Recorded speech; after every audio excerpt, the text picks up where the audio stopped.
And அதுலேயே உங்களுக்கு ஒரு நாளைக்கு எவ்வளோ ஃபேட் தேவையோ அந்த ரிக்குவயர்மெண்ட் முடிஞ்சிருச்சு. ஸோ அதுக்கப்புறம் நீங்கள் எண்ணெயோ இல்லைனா வேறு ஏதாவது ஃபேட்டி ஐட்டம்ஸோ சாப்பிட்டீங்கன்னா அது உங்களுக்கு எக்ஸஸில் போகும். ஃபேட் எப்போ உங்களுக்கு எக்ஸஸில் போதோ நல்ல ஃபேட்ஸாக இருந்தாலுமே அது உங்கள் உடம்புக்கு இன்ஃப்ளமேஷன் எடுத்துகிட்டு வரும். ஸோ மாடரேஷன் பயங்கர முக்கியம், எஸ்பெஷலி நீங்கள் வெயிட் லாஸ் ஜேர்னியில் இருக்கீங்கன்னா. ஏன்னா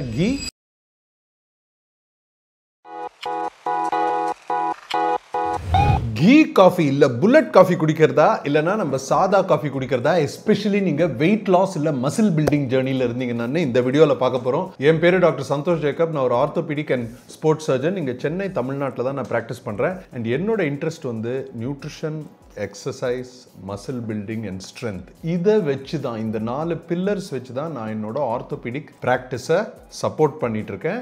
அண்ட் இந்த வீடியோவில் நீங்கள் வெயிட் லாஸில் இருக்கீங்க அண்ட் இப்போ நீங்கள் புதுசாக புல்லட் காஃபி இல்லை கீ காஃபி நீங்கள் குடிக்க ஆரம்பிச்சிருக்கீங்கன்னா இதில் நல்லது ஏதாவது இருக்கா, காஃபியை விட நம்ம கீ காஃபி எடுக்கிறதுல என்ன பெனிஃபிட்ஸு, யாருக்கு இந்த பெனிஃபிட்ஸ் வரும் அண்ட் யார் இது எடுக்கக்கூடாதுன்றதை நம்ம டீட்டெயில்டாக பார்க்க போகிறோம். ஸோ ஃபஸ்ட்டு காஃபியோட நியூட்ரிஷன் என்னென்னு பார்க்க போகிறோம். ரெண்டாவது கீயோட நியூட்ரிஷன் டீட்டெயிலில் பார்க்க போகிறோங்க, இது நீங்கள் மிஸ்ஸே பண்ணக்கூடாது. மூணாவது கிளினிக்கலாக எஃபெக்ட்ஸ் கீ காஃபி குடிக்கிறவங்களுக்கும் சாதா காஃபி குடிக்கிறவங்களுக்கும் அவங்க என்ன ஃபீல் பண்ணுறாங்கன்னு ரிசர்ச்சில் சொல்லியிருக்குன்னு நம்ம பார்க்க போகிறோம் கம்பேரிட்டிவ் டேபிளில். அதுக்கு அடுத்தது வந்து ஏன் சில பேருக்கு கீ காஃபி தான் பெஸ்ட்டுன்றாங்க அண்ட் ஏன் சில பேர் காஃபி தான் சூப்பராக இருக்குன்றாங்கன்னு நம்ம பார்க்க போகிறோம். ஏன்னா இது உங்களோட கட் பாக்டீரியாவை பொறுத்தும் உங்களோட பாடி காம்போசிஷனை பொறுத்து கூட மாறலாங்க. அண்ட் அதுக்கப்புறம் ஃபைனலாக யார் இது ரொம்ப காஷன்ல எடுக்கணும், எஸ்பெஷலி நீங்கள் வெயிட் லாஸ் ஜேர்னியில் இருந்தீங்கன்னா நான் என்ன நினைக்கிறேனோ உங்ககிட்ட சொல்ல போகிறேன். சரி வாங்க ஆரம்பிக்கலாம். ஃபர்ஸ்ட்டு நம்ம காஃபியை பற்றி ஃபுல்லாக பார்த்துருவோங்க. இப்போ நம்ம பேசுறது வந்து பால் காஃபியோ இல்லை சக்கரை காஃபி பற்றியோ கிடையாது. நம்ம பேசுறது பிளாக் காஃபி பற்றி.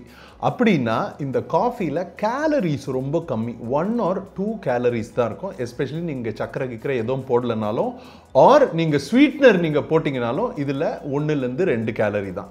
இப்போ இந்த பிளாக் காஃபியில் கெஃபீன்னு ஒரு சப்ஸ்டன்ஸ் இருக்குது அண்ட் ஆன்டி ஆக்சிடென்ட்ஸும் நிறைய இருக்குங்க. ஸோ இந்த பிளாக் காஃபி வந்து நம்ம லிவரோட ஃபங்க்ஷனை பயங்கரமாக ஹெல்ப் பண்ணும். அண்ட் பிளாக் காஃபியில் சப்ஸ்டன்ஸ் பீன்னு ஒன்று இருக்குது, அதுவும் கெஃபீனும் சேர்ந்து நம்மளோட ஹங்கர் சிக்னல்ஸையும் கொஞ்சம் சப்ரெஸ் பண்ணும்.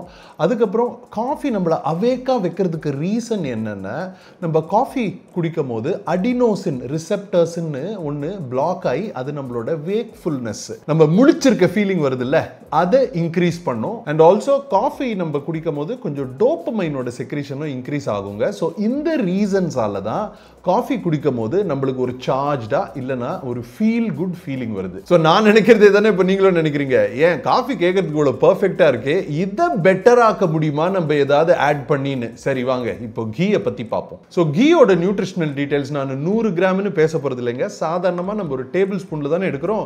ஸோ ஒரு டேபிள் ஸ்பூன்னா 14 கிராம். அதோட பிரேக் டவுன் என்னன்னு நம்ம பார்ப்போம். ஸோ கீயை பொறுத்த வரைக்கும் அது ஒரு அன்பேலன்ஸ்டு மீல். ஏன் சொல்கிறேன்னா கீயில் 100%மே ஃபேட்ஸ் தாங்க இருக்குது. ஸோ நீங்கள் ஒரு டேபிள் ஸ்பூன் கீ இருக்குல்ல, அதில் 14 கிராம்னு சொன்னேன். அந்த 14 கிராமில் 13.8 கிராம் வந்து ஃபேட்ஸ். இந்த ஃபேட்ஸ் எல்லாமே நல்ல ஃபேட்ஸாக இருந்தாலும் இதில் ஒரு விஷயம் நம்ம ஞாபகம் வச்சுக்க வேண்டியது, இந்த ஃபேட்ஸ் எல்லாமே ஹெல்த்தி ஃபேட்ஸ். ஆனால் நீங்கள் ஒபேஸாக இருக்கீங்க, ஓவர் வெயிட்டாக இருக்கீங்க, இல்லை வெயிட் லாஸ் ஜேர்னியில் இருக்கீங்க, உங்கள் பாடி காம்போசிஷனில் ஃபேட் உங்களுக்கு அதிகமாக இருக்குது. தட் இஸ் நீங்கள் ஆணாக இருக்கீங்க உங்களுக்கு 24%க்கு மேலே ஃபேட் இருக்குது, இல்லை நீங்கள் பெண்ணாக இருக்கீங்க உங்களுக்கு 30%க்கு மேலே ஃபேட் இருக்குன்னா நீங்கள் கேலரி டெஃபிசிட்டில் இருந்தால் தான் கீயோட பெனிஃபிட்ஸ் எல்லாம் உங்களுக்கு கிடைக்கும்ன்றது நீங்கள் தெரிஞ்சுக்கணும். அண்ட் நீங்கள் கேலரி டெஃபிசிட்டில் இருக்கும் போது ஐடியலாக உங்கள் பாடி வெயிட்டுக்கு 0.5 grams per kg per day fat எடுக்கிறது நல்லது. ஸோ நீங்கள் ஒரு 100 கிலோ பர்சனாக இருக்கீங்கன்னு வச்சுக்கோங்க, ஒரு எக்ஸாம்பிளுக்கு நான் சொல்கிறேன்.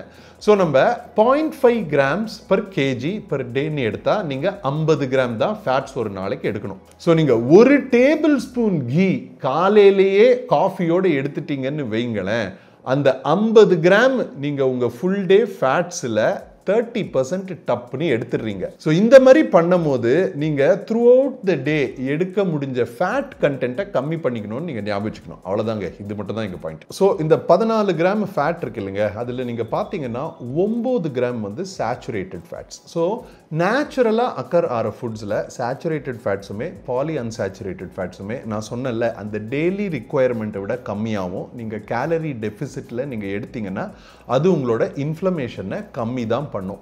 அதில் ஷார்ட் செயின் ஃபேட்டி ஆசிட்ஸும் medium chain fatty acids and triglycerides தான் இருக்கும். அப்படின்னா அதில் இருக்க ஃபேட்ஸுக்கு சின்னதாக செயின்ஸ் இருக்கும்னு நீங்கள் தெரிஞ்சுக்கோங்க. ஸோ இதனால என்ன அட்வான்டேஜ்னா நம்ம கேலரி டெஃபிசிட்டில் இருக்கும் போது கார்போஹைட்ரேட்ஸ் எல்லாம் முடிஞ்சிருச்சுன்னு வைங்க, ஃபேட்ஸை நம்ம எனர்ஜிக்கு யூஸ் பண்ணும் போது கீல இருக்க இந்த ஷார்ட் செயின் ஃபேட்டி ஆசிட்ஸையும் இந்த மீடியம் செயின் ஃபேட்டி ஆசிட்ஸையும் தான் நம்ம உடம்பு ஃபஸ்ட்டு எனர்ஜிக்கு யூஸ் பண்ணும். ஆனால் நம்ம என்ன புரிஞ்சுக்கணும்னா மோஸ்ட்லி இது நம்ம உடம்புல இருக்க குளுக்கோஸு, கிளைக்கோஜன் அண்ட் கார்போஹைட்ரேட்ஸோட சோர்ஸ் எல்லாம் முடிஞ்சப்புறம் ஃபேட்ஸ் யூஸ் பண்ண ஆரம்பிக்கும் போது தான் இந்த ஷார்ட் செயின் ஃபேட்டி ஆசிட்ஸும் இந்த மீடியம் செயின் ஃபேட்டி ஆசிட்ஸும் ஃபஸ்ட்டு யூஸ் ஆகும். சரியா? ஸோ நீங்கள் கேலரி டெஃபிசிட் ரொம்ப முக்கியம். 4 கிராம் இதில் மோனோ அன்சாச்சுரேட்டட் ஃபேட்ஸ் இருக்குது. அது நம்ம மூஃபான்னு சொல்லுவோம். இந்த ஃபேட்ஸ் வந்து இந்த 4 கிராமோட குவான்டிட்டியில் இன்ஃப்ளமேஷனை கம்மி பண்ணும், நம்ம இருதயத்துக்கும் நல்லது தான். பூஃபா இல்லை பாலி அன்சாச்சுரேட்டட் ஃபேட்டி ஆசிட்ஸ்ன்றது இதில் 0.5 கிராம்ஸ் இருக்குது. இதுவும் நல்ல ரேஷியோ ஒமேகா 3 ஒமேகா 6 ஆசிட்ஸ் இதில் இருக்குது. ஸோ மேக்ரோஸ்ன்னு எடுத்திங்கன்னா இதில் கிட்டத்தட்ட 120 to 130 கேலரிஸ் இருக்கோங்க ஒரு டேபிள் ஸ்பூனில். ஏன்னா 1 கிராம் ஃபேட்டில் 9 கேலரிஸ்ன்னு ஞாபகம் வச்சு நீங்கள் கீயை கணக்கு போட்டுக்கோங்க. சோ கீல என்ன விட்டமின்ஸ் இருக்குன்னா A, D, E, K எல்லாமே இந்த ஃபேட் சால்யுபிள் விட்டமின்ஸ் இருக்குங்க. இதுல விட்டமின் A தான் நம்மளுக்கு ஒரு நாளைக்கு எவ்வளவு தேவையோ 10% அதில் ஒரு டேபிள் ஸ்பூனில் இருக்குது. மற்றதெல்லாம் 1%, 2% தாங்க இருக்குது. ஸோ விட்டமின்ஸ்க்காக ஒரு டேபிள் ஸ்பூன் கீ நம்ம எடுக்கணும்னு அவசியம் கிடையாது. ஆனால் கீல இருக்க ஒரு மெயின் விஷயம் என்னென்னா அதோட பயோ ஆக்டிவ் எலிமெண்ட்ஸ். இதில் பியூட்ரிக் ஆசிட்னு ஒரு எலிமெண்ட் இருக்குங்க. இதுவும் ஒரு ஷார்ட் செயின் ஃபேட்டி ஆசிட் தான். ஆனால் இந்த பியூட்ரிக் ஆசிட் ஒரு பியூட்டிஃபுல்லான விஷயம் என்ன பண்ணுன்னா இது நம்ம கட் பாக்டீரியாவை ஃபீட் பண்ணுங்க. ரெண்டாவது வந்து இது மைட்டோகாண்ட்ரியாக்குள்ள போய் நம்ம மைட்டோகாண்ட்ரியா ஃபேட்டை பர்ன் பண்ணுதில்ல.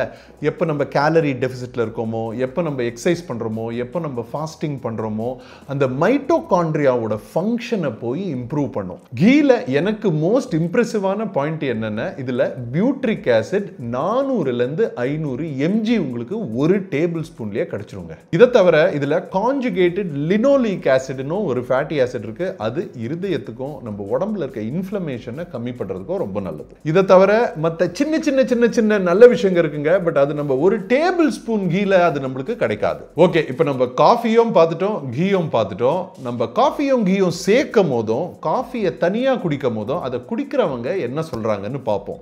ஸோ ஃபர்ஸ்ட் வந்து எனர்ஜி பூஸ்ட் பற்றி பேசும்போது கீ காஃபி குடிக்கிறவங்க என்ன சொல்றாங்கன்னா, நான் காஃபி குடிக்கும் போது எனக்கு அப்படியே ரொம்ப ஷார்ப்பாக வரும். ஆனால் கீ காஃபி நான் ஆரம்பிச்ச அப்புறம் எனக்கு நல்லா சஸ்டெயின்டாக ஸ்லோவாக லாங் டேர்முக்கு எனர்ஜி இருக்குன்றாங்க. பிளாக் காஃபி குடிக்கிறவங்க வந்து எனக்கு கீ காஃபி குடிக்கும் போது காஃபி குடிக்கிற அந்த பவரே எனக்கு இல்லை, அதனால நான் பிளாக் காஃபிக்கு ஷிஃப்ட் ஆயிட்டேன்னு சொல்றாங்க. இதுதான் கிளினிக்கலாக டிஃப்ரென்ஸ்.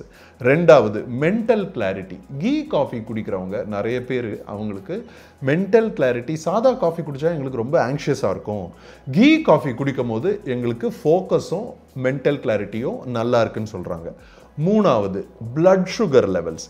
கீ காஃபி குடிக்கும் போது பிளட் சுகர் லெவல்ஸ் நல்ல ஸ்டேபிளாக இருக்குது. காஃபி குடிக்கும் போது சில பேருக்கு பிளட் சுகர் லெவல்ஸ் ஆல்டர் ஆகிருக்குன்னு சில ரிசர்ச்சில் கண்டுபிடிச்சிருக்காங்க. அண்ட் ஆல்சோ என்ன சொல்லியிருக்காங்கன்னா டெஃபினட்டாக இதுக்கு இன்னும் ஹையர் ஸ்டடீஸ் நம்ம பண்ணணும்னு சொல்லியிருக்காங்க. அதுக்கு அடுத்தது ஆப்பிடைட் கண்ட்ரோல். ஸோ ஆப்பிடைட் கண்ட்ரோல்னு எடுத்திங்கன்னா கீ காஃபியில் சாதா காஃபியை விட ஆப்பிடைட் கண்ட்ரோல் லாங்கர் டியூரேஷனுக்கு இருக்குன்னு கண்டுபிடிச்சிருக்காங்க. சாதா காஃபிலையும் ஆப்பிடைட் கண்ட்ரோல் இருக்குது, ஆனால் கீ காஃபி அளவுக்கு இல்லை. அந்த ஆப்பிடைட் கண்ட்ரோல் வரதுக்கு நிறைய காஃபி குடிக்க வேண்டியிருக்கு. அதுக்கப்புறம் நம்ம மெட்டபாலிசம் மேலே என்ன இம்பேக்ட்னா, நம்ம கீ காஃபி குடிக்கும் போது அதில் இந்த ஷார்ட் செயின் ஃபேட்டி ஆசிட்ஸ் இருக்கிறதுனாலையும் மீடியம் செயின் ஃபேட்டி ஆசிட்ஸ் இருக்கிறதுனாலையும் ஃபேட் ஆக்சிடேஷன் இன்க்ரீஸ் ஆகும்னு சில ரிசர்ச்சில் போட்டிருக்கு. ஆனால் இது வேலை செய்கிறது எப்போன்னா நம்ம கேலரி டெஃபிசிட்டில் இருக்கும் போது மட்டும்தான். பிளாக் காஃபி நீங்கள் எடுக்கும் போது அதில் கேலரிஸே இல்லைங்க, அண்ட் அதுவும் உங்களோட மெட்டபாலிசமை பூஸ்ட் பண்ணும். ஸோ காஃபி நம்ம தனியாக பார்த்தா அதுக்கு லிவர் ப்ரொடெக்டிவ் எஃபெக்ட்ஸ் இருக்குது. ஆனால் இதை நம்ம கீயோட சேர்க்கும் போது கீல அடிஷ்னலாக அந்த கேலரிஸ் வரதுனால காஃபியோட இம்மீடியட் லிவர் ப்ரொடெக்டிவ் எஃபெக்ட்ஸ் அப்போதைக்கு கொஞ்சம் சப்ரஸ் ஆகலாம் ரிசர்ச்ல போட்டிருக்கு. இதை பற்றியும் இன்னும் டீட்டெயில்டாக நம்ம ஸ்டடீஸ் எல்லாம் பண்ணணும்னு சொல்லியிருக்கு.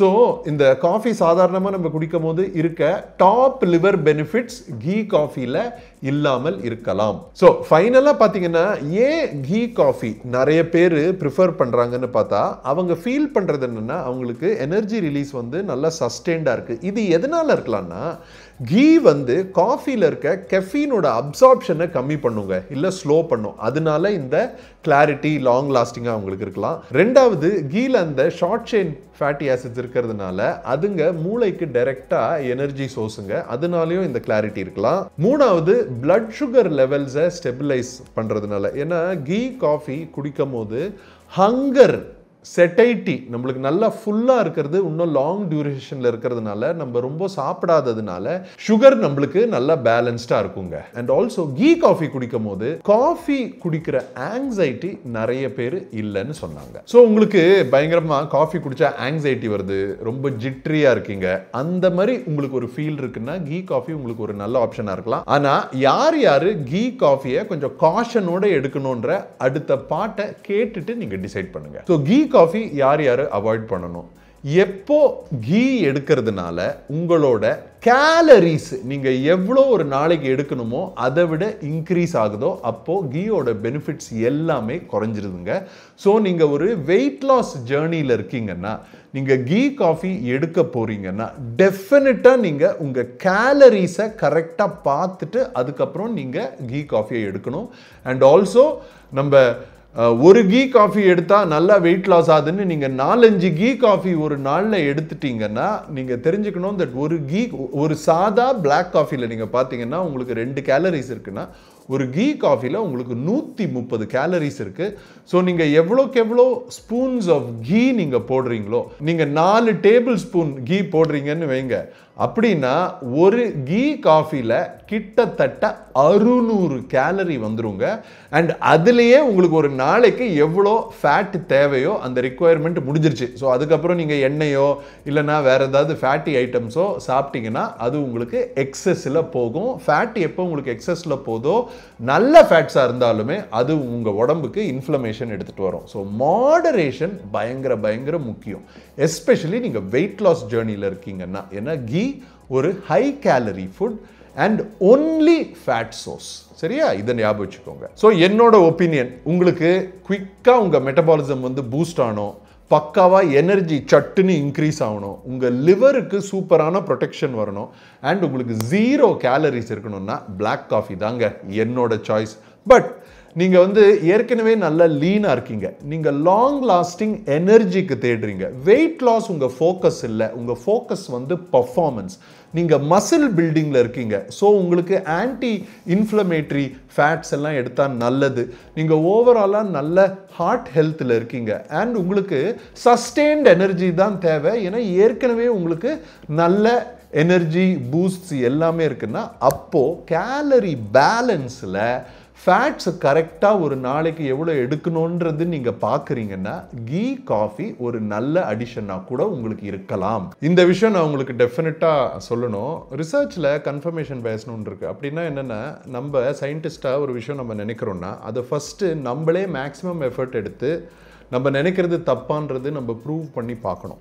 ஸோ நான் இந்த கீ காஃபி ஆக்சுவலாக இந்த டாபிக் ரிசர்ச் பண்ண ஆரம்பிக்கும் போது எனக்கு கீயும் காஃபியும் சேர்த்தா என்ன பெனிஃபிட்ஸ் இருக்க போகுது, கீ வெறும் ஃபேட்டு மேக்ஸிமம் கொஞ்சம் பசியை கம்மி பண்ணோன்னு நான் யோசித்தேன். ஆனால் படித்து பார்க்கும்போது கீழ அந்த பியூட்ரிக் ஆசிட் 1 டேபிள் ஸ்பூனில் இருக்கிறதே ஒரு நல்ல டோசேஜுங்க.